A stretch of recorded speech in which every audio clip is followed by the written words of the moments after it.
ಇತ್ತೀಚಿನ ಸಂಚಿಕೆಗಳನ್ನು ಜಾಹೀರಾತಿನ ಕಿರಿಕಿರಿ ಇಲ್ಲದೆ ನೋಡಿ.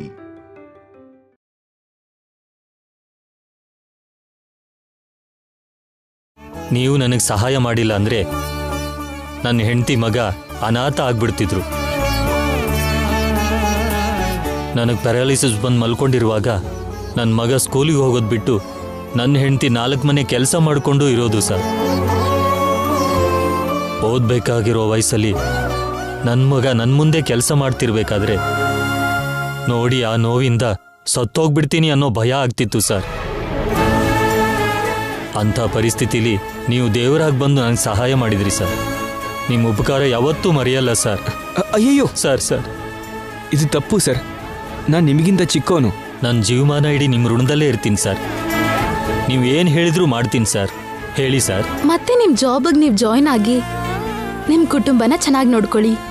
ನಿಮ್ಮ ಮಗನ ಓದಿಸಿ ಸಾಕು. ಆಯ್ತು ಮೇಡಮ್. ನಮಸ್ಕಾರ ಸರ್. ನಮಸ್ಕಾರ. ಅಯ್ಯೋ ಏನಿದು? ಏನ್ ಮ್ಯಾನೇಜರ್ ಅವರೇ, ಏನ್ ಇಲ್ಲಿಗೆ ಬಂದಿದ್ದು? ನಂಗೆ ಸ್ಟ್ರೋಕ್ ಆಗಿ ಮಂಚ ಹಿಡಿದಿದ್ದೆ ಸರ್. ಜಾಬ್ ಇಲ್ಲದೆ ಸಂಬಳ ಇಲ್ಲದೆ ನನ್ನ ಫ್ಯಾಮಿಲಿ ಒದ್ದಾಡ್ತಿದ್ರೆ ಅಖಿಲ್ ಅವ್ರು ಬಂದು ಸಹಾಯ ಮಾಡಿದ್ರು ಸರ್.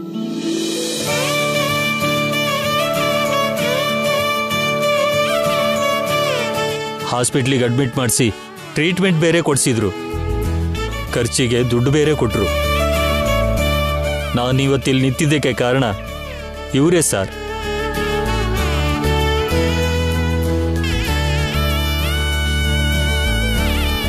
ಅದಕ್ಕೆ ಅಖಿಲ್ ಅವ್ರಿಗೆ ಒಂದ್ಸರಿ ಥ್ಯಾಂಕ್ಸ್ ಹೇಳೋಕ್ ಬಂದೆ ಸರ್. ಒಳ್ಳೇದು. ಈಗೆಲ್ಲ ಓಕೆ ತಾನೆ? Okay sir. ಈಗ ನಿಮ್ ವರ್ಕ್ ಹೇಗಿದೆ? ಹೇಗೋ ಆಗ್ತಿದೆ ಸರ್. ನೀವಿದ್ದಾಗ ಎಲ್ಲ ಸರಿಯಾಗಿ ನಡೀತಿತ್ತು ಸರ್. ವರ್ಕರ್ಸ್ ಎಲ್ಲ ಏನೂ ಟೆನ್ಷನ್ ಇಲ್ಲದೆ ಕೆಲಸ ಮಾಡ್ತಿದ್ರು. ಅವ್ರನ್ನ ಕುಟುಂಬದವ್ರ ಹಾಗೆ ನೋಡಿಕೊಂಡು ಅವರ ಕಷ್ಟ ಸುಖ ಕೇಳ್ತಿದ್ರಿ.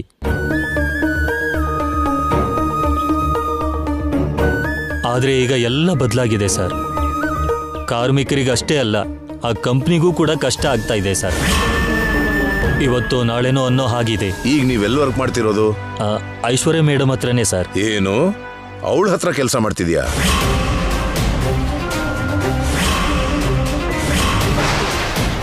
ಆ ಕೆಲಸನ ಬಿಟ್ಬಿಡು.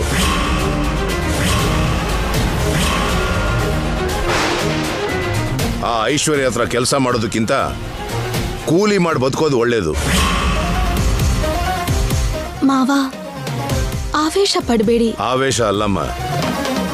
ಐಶ್ವರ್ಯ ಹತ್ರ ಅಲ್ಲದೆ ಹೋದ್ರೆ ಬೇರೆ ಕಡೆ ಎಲ್ಲಾದ್ರೂ ಜಾಬ್ ಸಿಗುತ್ತೆ. ಬೇಕಾದ್ರೆ ನಾನು ಕೊಡಿಸ್ತೀನಿ. ಆರಾಮಾಗಿ ಮಾಡ್ಕೊಂಡಿರ್ಬೋದು. ಹಾಗಲ್ಲ ಮಾವ, ಅವತ್ತಿಂದ ಅದೇ ಕಂಪನಿಲಿ ಕೆಲಸ ಮಾಡ್ತಿದ್ದಾರೆ. ಅಷ್ಟು ಅನುಬಂಧ ಇರೋ ಆ ಕಂಪನಿಯಿಂದ ಬೇರೆ ಕಡೆಗೆ ಹೇಗೆ ಹೋಗ್ತಾರೆ ಹೇಳಿ?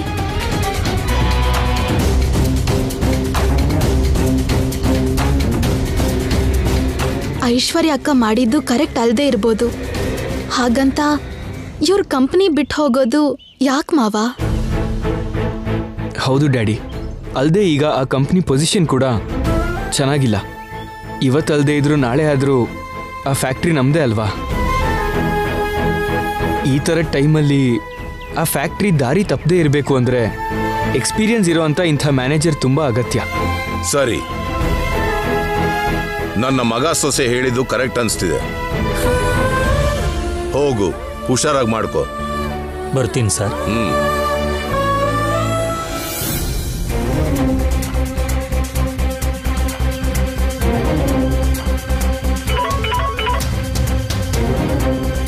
ಹೇಳು ವನಜಾಕ್ಷಿ. ಮೇಡಮ್, ನಿಮ್ಮ ಹತ್ರ ಕೆಲಸ ಮಾಡೋ ಮ್ಯಾನೇಜರ್ ಇದ್ದಾನಲ್ಲ, ಅವನು ಇಲ್ಲಿಗೆ ಬಂದು ವರ್ಮಾ ಅವ್ರನ್ನ ಅಖಿಲ್ ಅವ್ರನ್ನ ಮೀಟ್ ಮಾಡ್ಕೊಂಡು ಹೋದ್ರು.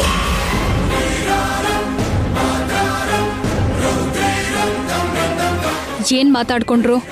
ಅದೆಲ್ಲ ನನಗೆ ಸರಿಯಾಗಿ ಕೇಳಿಸ್ಲಿಲ್ಲ ಮೇಡಮ್. ಆದ್ರೆ ಆ ಅಖಿಲು ಶ್ಯಾಮ ನಿಮ್ ಮ್ಯಾನೇಜರ್ಗೆ ಏನೋ ಒಂದು ಹೇಳ್ಕೊಡ್ತಿರೋ ಹಾಗೆ ಅನಿಸ್ತು. ಯಾವುದಕ್ಕೂ ಒಳ್ಳೇದು. ಮ್ಯಾನೇಜರ್ ಜೊತೆಗೆ ಸ್ವಲ್ಪ ಹುಷಾರಾಗಿರಿ ಮೇಡಮ್. ಇಡ್ತೀನಿ ಮೇಡಮ್, ಬಡ್ಡಿ ಕಲೆಕ್ಷನ್ಗೆ ಹೋಗ್ಬೇಕು. ಓಕೆ.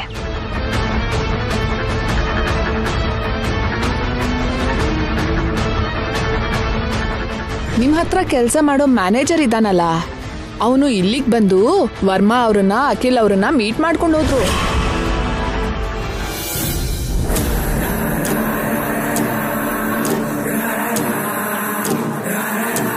ನನ್ನ ಹತ್ರ ಕೆಲಸ ಮಾಡೋ ಮ್ಯಾನೇಜರ್ ಅಖಿಲ್ ಅವ್ರ ಹತ್ರ ಯಾಕೆ ಹೋಗಿರ್ತಾನೆ? ಆ ಮ್ಯಾನೇಜರ್ಗೆ ಅಖಿಲ್ ಅವರು ದುಡ್ಡಿನ ಆಸೆ ತೋರಿಸಿ ಅವ್ರ ಕಡೆ ಮಾಡ್ಕೊಂಡಿರ್ತಾನ. ನಾನು ವನಜಾಕ್ಷಿ ಹತ್ರ ಅಲ್ಲಿ ವಿಷಯ ತಿಳ್ಕೊಂಡು ಅವ್ರಿಗೆ ತೊಂದರೆ ಕೊಟ್ಟ ಹಾಗೆ ಅವರು ಕೂಡ ಆ ಮ್ಯಾನೇಜರಿಂದ ಇಲ್ಲಿ ಬಿಸ್ನೆಸ್ ವಿಷಯ ತಿಳ್ಕೊಂಡು ನನಗೆ ತೊಂದರೆ ಕೊಡೋದಕ್ಕ? ಹಾಗೆ ಆಗಿರುತ್ತೆ, ಖಂಡಿತ ಹಾಗೆ ಆಗಿರುತ್ತೆ. Good morning madam. ಗುಡ್ ಮಾರ್ನಿಂಗಾ ಬ್ಯಾಡ್ ಮಾರ್ನಿಂಗಾ? ಬ್ಯಾಡ್ ಮಾರ್ನಿಂಗ್ ಯಾಕೆ ಮೇಡಮ್? ನೀನ್ ಬಂದಿದ್ರಿಂದ ನನಗೆ ಒಳ್ಳೇದಾದ್ರೆ ಅದು ಗುಡ್ ಮಾರ್ನಿಂಗ್, ಕೆಟ್ಟದಾದ್ರೆ ಅದು ಬ್ಯಾಡ್ ಮಾರ್ನಿಂಗ್. ಹಾಗೆ ಇಲ್ಲಿ ಬರೋದ್ರಿಂದ ನಿನಗೆ ಒಳ್ಳೇದಾದ್ರೆ ಅದು ನಿನಗೆ ಗುಡ್ ಮಾರ್ನಿಂಗ್, ಕೆಟ್ಟದಾದ್ರೆ ಅದು ನಿನಗೆ ಬ್ಯಾಡ್ ಮಾರ್ನಿಂಗ್. ಏನೋ ಅರ್ಥ ಆಗಿಲ್ವಾ? ಕೆಲವು ಹಾಗೆ ಅರ್ಥ ಆಗಲ್ಲ. ನಾವೇ ಅರ್ಥ ಮಾಡ್ಕೋಬೇಕು. ಯೋಚನೆ ಮಾಡು, ನಿಧಾನವಾಗಿ ಅರ್ಥ ಆಗುತ್ತೆ. ಹೌದು, ನಿನ್ನ ಹೆಲ್ತ್ ಸರಿ ಇರಲಿಲ್ವಲ್ಲ, ಮಂಚ ಹಿಡ್ದಿದ್ಯಲ್ಲ, ಮತ್ತೆ ಆಫೀಸ್ಗೆ ಬರಲ್ಲ ಅಂತ ತಿರುಗಿ ಬರ್ದಿರೋ ಲೋಕಕ್ಕೆ ಹೋಗ್ತೀಯಾ ಅಂತ ಆಫೀಸಲ್ಲಿ ತುಂಬ ಜನ ಮಾತಾಡ್ಕೋತಿದ್ದನ್ನ ಕೇಳಿದ್ದೀನಿ. ಆದರೆ ತಿರುಗಿ ಆಫೀಸಿಗೆ ಬಂದಿದ್ಯಲ್ಲ ಅಂದರೆ ಆ ದೇವ್ರ ದಯೆಯಿಂದ ನಿನ್ನ ಆರೋಗ್ಯ ಸರಿ ಹೋಯ್ತು ಅನ್ಸುತ್ತೆ. ದೇವ್ರ ದಯೆ ಅಲ್ಲ ಮೇಡಮ್, ದೇವ್ರ ಹಾಗಿರೋ ಅಖಿಲ್ ದಂಪತಿ ದಯೆಯಿಂದ.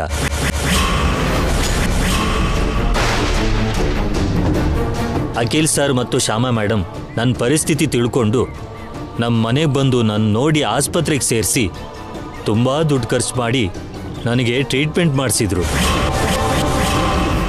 ನಾನಿವತ್ತು ಹೀಗೆ ನಡೀತಿದ್ದೀನಿ ಅಂದರೆ ಅದಕ್ಕೆ ಕಾರಣ ಖಂಡಿತ ಅವ್ರ ದಯೆ ಮೇಡಮ್. ಅವ್ರು ನಿನ್ನ ಮೇಲೆ ಅಷ್ಟು ದಯೆ ತೋರಿಸಿದ್ಮೇಲೆ ಹೋಗಿ ಅವ್ರ ಹತ್ರನೇ ಕೆಲಸ ಮಾಡಿಕೊಂಡು ಅವ್ರ ಋಣನ ತೀರ್ಸೋದಲ್ವಾ? ನನ್ನ ಹತ್ರ ಯಾಕೆ ಬಂದೆ ಅಂದರೆ ಮೇಡಮ್ ಅದು ಬೇಡ, ನೀನು ಹೇಳಬೇಡ, ನಾನೇ ಹೇಳ್ತೀನಿ. ನೀನಿಲ್ಲಿಗೆ ಯಾಕೆ ಬಂದಿದ್ಯಾ, ಯಾವ ಉದ್ದೇಶದಿಂದ ಬಂದಿದ್ಯಾ ಅಂತ ನಾನೇ ಹೇಳ್ತೀನಿ. ನಿಜವಾಗ್ಲೂ ನೀನು ನನ್ನ ಹತ್ರ ಬರಲಿಲ್ಲ, ಅವರೇ ಅಖಿಲ್ ಮತ್ತೆ ಶ್ಯಾಮ ಅವರೇ ನಿನ್ನೆಲ್ಲಿ ಕಳಿಸಿದಾರಲ್ವಾ? ಯಥಾ ಪ್ರಕಾರ ನೀನು ನನ್ನ ಹತ್ರ ಮ್ಯಾನೇಜರ್ ಕೆಲಸ ಮಾಡ್ತಾ ಇಲ್ಲಿ ನನ್ನ ಕಂಪ್ನಿ ಸಂಬಂಧಪಟ್ಟಿರೋ ವಿಷಯನೆಲ್ಲ ಅವ್ರಿಗೆ ಹೇಳಿ ಅದರಿಂದ ನನ್ನ ಕಂಪ್ನಿನ ದಿವಾಳಿ ಆಗೋ ಹಾಗೆ ಮಾಡಿ ನನ್ನ ಸೋಲ್ಸಕ್ಕೆ ನೋಡ್ತಾ ಇದ್ದಾರೆ. ಇದೇ ಅಲ್ವಾ ಅವ್ರ plan? Am I right? No madam, ನಿಮ್ಮದು 100% ತಪ್ಪು. ನಿಮ್ಮ ಒಳ್ಳೇದಕ್ಕೋಸ್ಕರ ನನ್ನ ನಿಮ್ಮ ಹತ್ರ ಹೋಗು ಅಂದರು. ನನ್ನಿಂದ ಅವರಿಗೆ ಅನ್ಯಾಯ ಆಯಿತು ಅನ್ನೋ ನೋವಲ್ಲಿ ನಾನು ನಿಮ್ಮ ಹತ್ರ ಕೆಲಸ ಬಿಡ್ತೀನಿ ಅಂತ ಹೇಳಿದೆ. ಆದರೆ ನಾನಿಲ್ಲೇ ಕೆಲಸ ಮಾಡು ಅಂತ ಅವರಿಬ್ಬರು ಹೇಳಿದ್ರು ಮೇಡಮ್. ನಿಮ್ಮಂಥ ಮ್ಯಾನೇಜರ್ ನನ್ನ ಐಶ್ವರ್ಯ ಅಕ್ಕನ ಪಕ್ಕ ಇರೋದು ನನ್ನ ಅಕ್ಕಂಗೆ ತುಂಬ ಅಗತ್ಯ. ನೀವಲ್ಲೇ ಕೆಲಸ ಮಾಡು ಅಂತ ಶ್ಯಾಮಾ ಮೇಡಮ್ ಹೇಳಿದರು. ನಮ್ಮ ಐಶ್ವರ್ಯ ಅಕ್ಕ ಏನು ಮಾಡಿದ್ರು ಎಷ್ಟೇ ಮಾಡಿದ್ರು ಕೊನೆಗೆ ನಾವೆಲ್ಲ ಒಂದೇ ಕುಟುಂಬ, ನಾವೆಲ್ಲ ಒಂದಾಗ್ತೀವಿ ಅಂತ ಅಷ್ಟು ನಂಬಿಕೆಯಿಂದ ಹೇಳಿದರು ಶ್ಯಾಮಾ ಮೇಡಮ್. ಇಷ್ಟು ಹೇಳಿದರೂ ಕೂಡ ನಾನು ಅವ್ರ ಮನುಷ್ಯ ಅಂತ ನಿಮ್ಮ ರಹಸ್ಯ ತಿಳ್ಕೊಂಡು ಅವ್ರಿಗೆ ಹೇಳೋಕ್ಕೋಸ್ಕರನೇ ಇಲ್ಲಿ ಕೆಲಸ ಮಾಡೋಕ್ಕೆ ಬಂದೆ ಅಂತ ನಿಮಗೆ ಅನುಮಾನ ಬಂದರೆ ನೋ ಪ್ರಾಬ್ಲಮ್ ಮೇಡಮ್, ನಾನಿಲ್ಲಿ ಜಾಬ್ ಮಾಡಲ್ಲ. ಅದನ್ನ ಬಿಟ್ಟು ಅವ್ರ ಬಗ್ಗೆ ಮಾತ್ರ ನೀವು ತಪ್ಪಾಗಿ ಯೋಚನೆ ಮಾಡಬೇಡಿ ಮೇಡಮ್. ಅವರೇ ನನ್ನಿಲ್ಲಿ ಗೂಢಾಚಾರಿಯಾಗಿ ಬಿಟ್ಟಿದ್ದಾರೆ ಅಂತ ನೀವು ಅಪ್ಪಿತಪ್ಪಿ ಕೂಡ ತಿಳ್ಕೋಬೇಡಿ ಮೇಡಮ್. ಇವನ್ ಸಿನ್ಸಿಯರ್ ಪರ್ಸನ್ ಥರ ತುಂಬ ಓವರ್ ಆಕ್ಷನ್ ಮಾಡ್ತಾ ನನ್ನ ನಂಬ್ಸಕ್ ನೋಡ್ತಾ ಇದ್ದಾನೆ. ಓಕೆ, ನಾನು ಕೂಡ ನಂಬಿರೋ ಹಾಗೆ ಸಿನ್ಸಿಯರ್ ಆಗಿ ಆಕ್ಟ್ ಮಾಡಿ ಇವನ್ನ ಕೆಲ್ಸಕ್ಕೆ ಇಟ್ಕೋತೀನಿ. ಅವ್ರ ಬೆರಳಲ್ಲಿ ಅವ್ರ ಕಣ್ ಕುಕ್ಕೋ ಹಾಗೆ ಅವ್ರ ಮನುಷ್ಯ ಆಗಿರೋ ಇವನನ್ನ ಆಯುಧ ಮಾಡಿಕೊಂಡು ಇವನಿಂದಾನೇ ಅವರನ್ನ ಸರ್ವನಾಶ ಮಾಡ್ತೀನಿ. ಓಕೆ, ನಂಬ್ತೀನಿ, ನಿನ್ನ ನಂಬ್ತೀನಿ, ನೀನು ಹೇಳಿರೋ ಮಾತೆಲ್ಲ ನಂಬ್ತೀನಿ. ನೀನ್ ಹ್ಯಾಪಿಯಾಗಿ ಇಲ್ಲೇ ಕೆಲಸ ಮಾಡ್ಬೋದು. Thank you madam, thank you very much.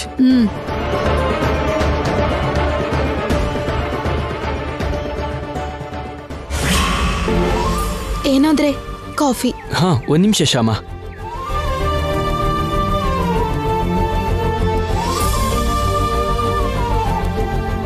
Shyama, ನಾವು ಪಟ್ಟ ಕಷ್ಟಕ್ಕೆ ಪ್ರತಿಫಲ ಸಿಕ್ಕಿದೆ.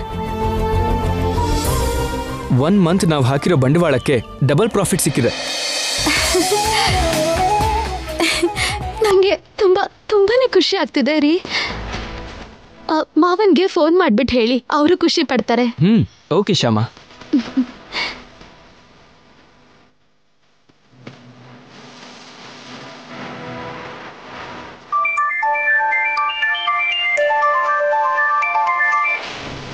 ಹಲೋ ಡ್ಯಾಡಿ, ನಿಮ್ಗೊಂದು ಗುಡ್ ನ್ಯೂಸ್.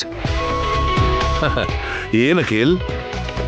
ನಮ್ಮ AAA ಮಸಾಲಾ ಕಂಪನಿಗೆ A ಕ್ಲಾಸಲ್ಲಿ ಲಾಭ ಆಗಿದೆ.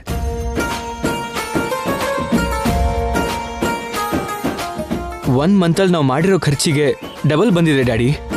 ವೆರಿ ಗುಡ್, ಸೂಪರ್ ಮಗನೆ, ಕಾಂಗ್ರಾಟ್ಸ್. ಈಗ ನನಗೆ ತುಂಬಾ ಸಂತೋಷ ಆಗ್ತಿದೆಯಪ್ಪ. ಮನ್ಸು ನೆಮ್ಮದಿಯಾಗಿದೆ, ಸಮಾಧಾನ ಆಗ್ತಿದೆ. ಏನಂದ್ರೆ ಕೊಡಿ, ನಾನ್ ಮಾತಾಡ್ತೀನಿ. ಹಾ ಡ್ಯಾಡಿ, ಶ್ಯಾಮ ಮಾತಾಡ್ತಾಳಂತೆ. ಮಾವ, ಕಾಂಗ್ರಾಟ್ಸ್ ಅಮ್ಮ, ಸಾಧಿಸ್ಬಿಟ್ರಿ. ಎಲ್ಲ ನಿನ್ನಿಂದಾನೇ ಆಗಿದ್ದು. ಇಲ್ಲ ಮಾವ, ನಿಮ್ಮ ಆಶೀರ್ವಾದದಿಂದ, ಆ ಕೃಷ್ಣನ್ ದಯೆಯಿಂದ ನಮ್ಗೆ ಒಳ್ಳೇದಾಯ್ತು. ಮಾವ, ನಂದೊಂದು ಚಿಕ್ಕ ರಿಕ್ವೆಸ್ಟ್. ಹೇಳಮ್ಮ, ಏನದು? ಅದು ಏನಂದ್ರೆ ಮಾವ, ನಮಗ್ ಬಂದಿರೋ ಲಾಭದಲ್ಲಿ ಕಾರ್ಮಿಕರ ಕಷ್ಟ ಕೂಡ ತುಂಬಾ ಇದೆ. ನೀವ್ ಒಪ್ಕೊಂಡ್ರೆ ಅವ್ರಿಗೆ 1 ಮಂತ್ ಸ್ಯಾಲರಿ ಬೋನಸ್ ಆಗಿ ಕೊಡೋಣ ಅನ್ಕೊಂಡೆ. ತುಂಬಾ ಒಳ್ಳೆ ಕೆಲಸ ತಾಯಿ. ಲಾಭ ಬಂದ ತಕ್ಷಣ ಕಾರ್ಮಿಕರ ಶ್ರಮನ ನೆನ್ಪಿಸ್ಕೊಂಡಲ್ಲ, ನಿಜವಾಗ್ಲೂ ನಿಮ್ಮನ್ನ ನೋಡಿ ನನ್ಗೆ ಹೆಮ್ಮೆ ಆಗ್ತಿದೆ. ಶಬಾಷ್. ಥ್ಯಾಂಕ್ಸ್ ಮಾವ, ಇಡ್ತೀನಿ. ಸರಿ ಅಮ್ಮ.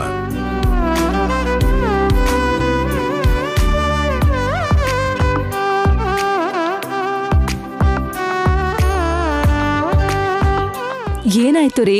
ಮುಖದಲ್ಲಿ ನಗು ಕುಣಿತಿದೆ, ಏನ್ರಿ ವಿಷಯ? ನಮ್ಮ AAA ಮಸಾಲಾ ಕಂಪ್ನಿಗೆ ಒಳ್ಳೆ ಲಾಭ ಬಂದಿದ್ಯಂತೆ, ಅದಕ್ಕೆ ಈ ಆನಂದ. ಹೌದಾ? ತುಂಬಾ ಒಳ್ಳೆ ವಿಷಯ ಹೇಳಿದ್ರಿ. ಅಖಿಲ್ ಶ್ಯಾಮ ಪಟ್ಟ ಕಷ್ಟಕ್ಕೆ ಒಳ್ಳೆ ಫಲ ಸಿಕ್ತು ನೋಡಿ. ಅವ್ರನ್ನ ಯಾರು ಅನ್ಕೊಂಡೆ? ಆನಂದ ಗಜಪತಿ ವರ್ಮಾ ಮಗ ಸೊಸೆ. ಸಾಕ್ ನಿಲ್ಸ್ರಿ ಹೊಗಳೋದನ್ನ, ಮಕ್ಕಳಿಗೆ ದೃಷ್ಟಿ ಆಗತ್ತೆ. ಮೊದ್ಲು ಕಾಫಿ ಕುಡೀರಿ.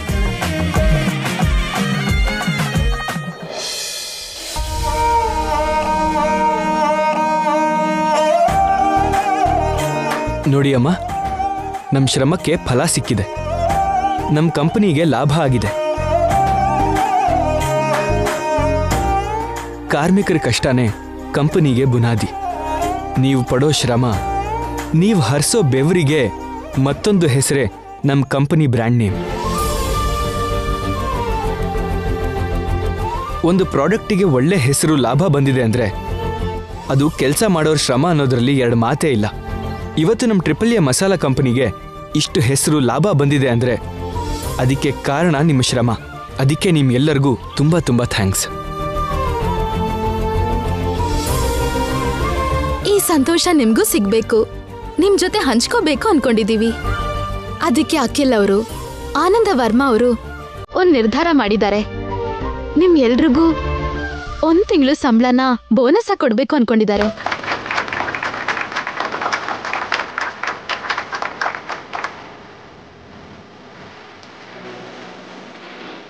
ಸರ್, ನೀವು ನಮ್ಮ ಕಷ್ಟನ ನೋಡಿ ನಮಗೆ ಬೋನಸ್ ಕೊಡ್ತಾ ಇರೋದಕ್ಕೆ ನಾವು ಹೆಚ್ಚಾಗಿ ಕೆಲಸ ಮಾಡಿ ಹೆಚ್ಚಿಗೆ ಲಾಭ ಬರೋ ಹಾಗೆ ಮಾಡ್ತೀವಿ. ಹೌದು ಸರ್, ನಾವು ಇನ್ನೂ ಹೆಚ್ಚು ಕಷ್ಟಪಡ್ತೀವಿ.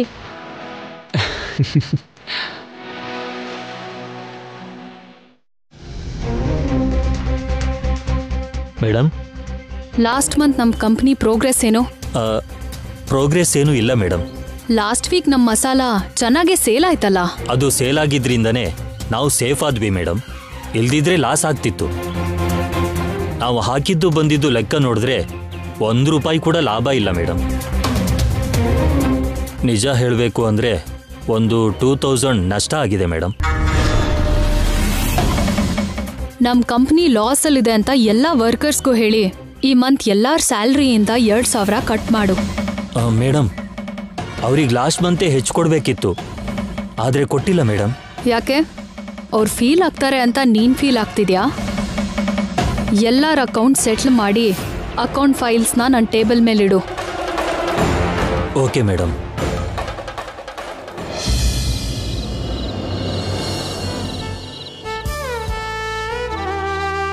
I am very very happy Akhil. AAA masala company start ಮಾಡಿದ ಇಷ್ಟು ಕಡಿಮೆ ಸಮಯದಲ್ಲಿ ಇಷ್ಟು ಲಾಭ ಬಂದಿದೆ ಅಂದ್ರೆ I am very very happy. ಇದಕ್ಕೆಲ್ಲ ಕಾರಣ ನಮ್ಮ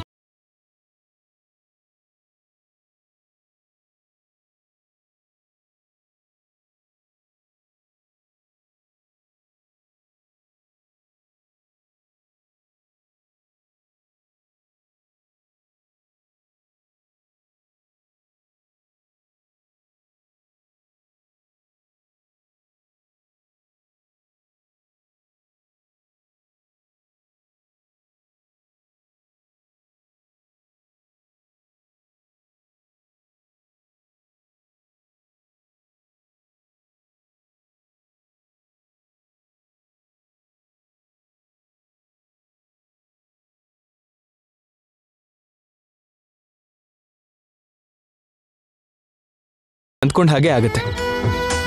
ಇಲ್ಲಿವರೆಗೂ ನಾನು ಶ್ಯಾಮ ಇಬ್ಬರೇ ಎಲ್ಲ ಜವಾಬ್ದಾರಿನೂ ತಗೊಂಡಿದ್ವಿ.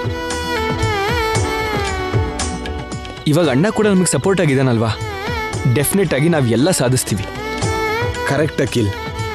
ಇವತ್ತಿಂದ ನಾವೆಲ್ಲರೂ ಸೇರಿ ಡ್ಯಾಡಿ ಆಸೆನ ತೀರ್ಸೋಣ.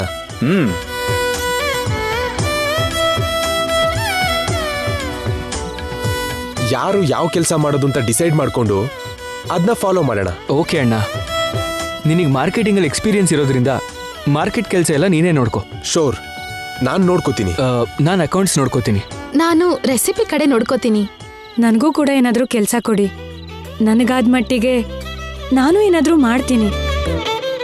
ಅಕ್ಕ, ನಿಮ್ಗೆ ಎಲ್ರಿಗಿಂತ ದೊಡ್ಡ ಕೆಲ್ಸನೇ ಕೊಡ್ತಿದೀವಿ. ಏನ್ ಶ್ಯಾಮ ಅದು? ಮನೆ ಜವಾಬ್ದಾರಿ ಎಲ್ಲ ನಿಮ್ದೆ. ಕರೆಕ್ಟಾಗಿ ಹೇಳ್ದೆ ಶ್ಯಾಮ. ಅವಳು ಹೇಳ್ದ ಹಾಗೆ ಇವತ್ತಿಂದ ಮನೆ ಜವಾಬ್ದಾರಿ ಎಲ್ಲ ನಿಂದೆ ವೈದೇಹಿ. ನಮ್ಮನ್ನೆಲ್ಲ ಚೆನ್ನಾಗಿ ನೋಡ್ಕೊಳ್ಳೋದೇ ನಿನ್ ಕೆಲ್ಸ. ಸರಿ ರೀ.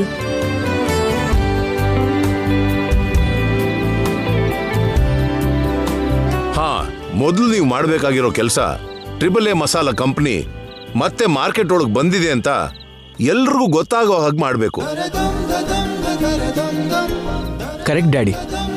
ಸೋಷಿಯಲ್ ಮೀಡಿಯಾದಲ್ಲಿ ಚೆನ್ನಾಗಿ ಪಬ್ಲಿಸಿಟಿ ಮಾಡಿ ನಮ್ಮ ಮಸಾಲಾ ನ್ಯೂಸ್ ಮನೆ ಮನೆಗೂ ತಲುಪೋ ಹಾಗೆ ಮಾಡೋಣ. ಸೋಷಿಯಲ್ ಮೀಡಿಯಾಲಿ ಪಬ್ಲಿಸಿಟಿ ಅಂದ್ರೆ ಆಡ್ ಅಷ್ಟೇ ಅಲ್ಲದೆ ಅಡಿಗೆ ಪ್ರೋಗ್ರಾಮ್ ಅಂತದ್ ಏನಾದ್ರೂ ಮಾಡಿದ್ರೆ ಚೆನ್ನಾಗಿರತ್ತೇನೋ ಅಂತ ನನ್ನ ಐಡಿಯಾ. ಅಡುಗೆ ಪ್ರೋಗ್ರಾಮ? ಹೌದು ಮಾವ.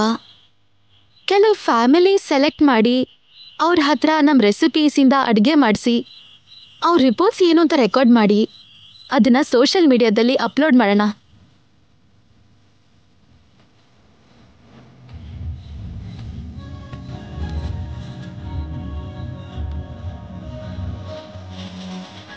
ಸಿನಿಮಾ ಆಕ್ಟರ್ಸ್, ಕ್ರಿಕೆಟರ್ಸ್ ಕೊಡೋ ಆಡ್ಗಿಂತ ರಿಯಲ್ ಎಕ್ಸ್ಪೀರಿಯನ್ಸ್ ಇಂದ ಗೃಹಿಣಿಯರು ಕೊಡೋ ಆಡ್ಗೆ ಹೆಚ್ಚು ಬೆಲೆ ಇರುತ್ತೆ ಅಂತ ನನ್ನ ನಂಬಿಕೆ. ಗುಡ್ ಐಡಿಯಾ ನಮ್ಮ. ಆ ರೀತಿ ಅಡುಗೆ ಪ್ರೋಗ್ರಾಮ್ ಏರ್ಪಾಟ್ ಮಾಡಿ ಅದನ್ನೆಲ್ಲ ವಿಡಿಯೋ ತೆಗೆದು ಸೋಷಿಯಲ್ ಮೀಡಿಯಾಲಿ ಅಪ್ಲೋಡ್ ಮಾಡಿ.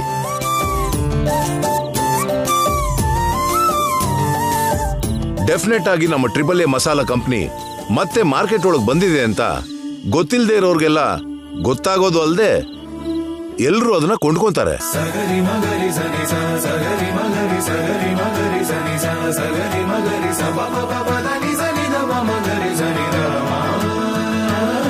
ಮತ್ತೆ ಆದಷ್ಟು ಬೇಗ AAA masala company number 1 masala company ಆಗೇ ಆಗುತ್ತೆ. ಹೌದು ಡ್ಯಾಡಿ, ನೀವು ಹೇಳಿದ್ದು 100% ಕರೆಕ್ಟ್. ಬೇಗ ಅಡಿಗೆ ಪ್ರೋಗ್ರಾಮ್ ಅರೇಂಜ್ ಮಾಡೋಣ. ಓಕೆ.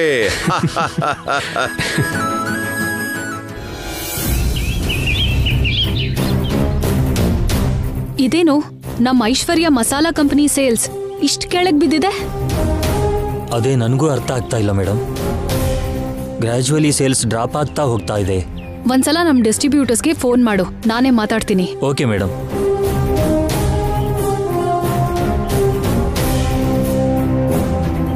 ಹಲೋ. ಹೇಳಿ ಮ್ಯಾನೇಜರ್. ಸರ್, ಮೇಡಮ್ ನಿಮ್ಮ ಹತ್ರ ಮಾತಾಡ್ತಾರಂತೆ. ನಾನು ಆಲ್ರೆಡಿ ಫ್ಯಾಕ್ಟ್ರಿಲಿ ಇದ್ದೀನಿ, ಮೇಡಮ್ ಹತ್ರ ಮಾತಾಡ್ತೀನಿ ಬಿಡಿ. Okay sir. ಮೇಡಮ್, ಅವ್ರು ನಮ್ಮ ಫ್ಯಾಕ್ಟ್ರಿಯಲ್ಲೇ ಇದ್ದಾರಂತೆ, ಬರ್ತಿದ್ದಾರೆ ಮೇಡಮ್.